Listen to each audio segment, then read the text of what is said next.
Parlons maintenant, David, si vous le voulez bien, de télétravail. Je le veux bien, parce que le gouvernement réfléchit à favoriser cette pratique avec pour objectif de réduire le coût des arrêts maladie, par exemple, en permettant aux employés en arrêt de reprendre progressivement grâce au télétravail. Alors qu'en pensent-ils les salariés et qu'en disent les médecins? La réponse avec Mélanie Gomez.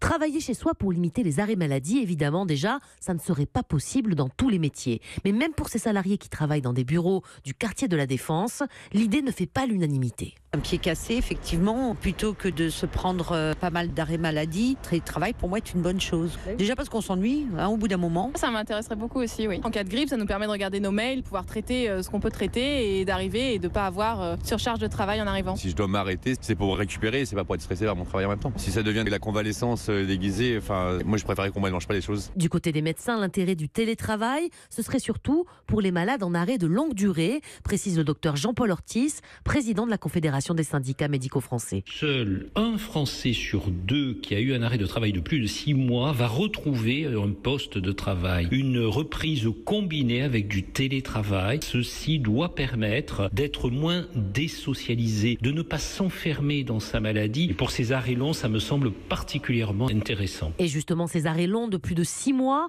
ce sont ceux qui coûtent le plus cher, près de la moitié des 10 milliards d'euros dépensés par l'assurance maladie en 2017. Reportage signé Mélanie Gomez, la spécialiste santé d'Europe 1.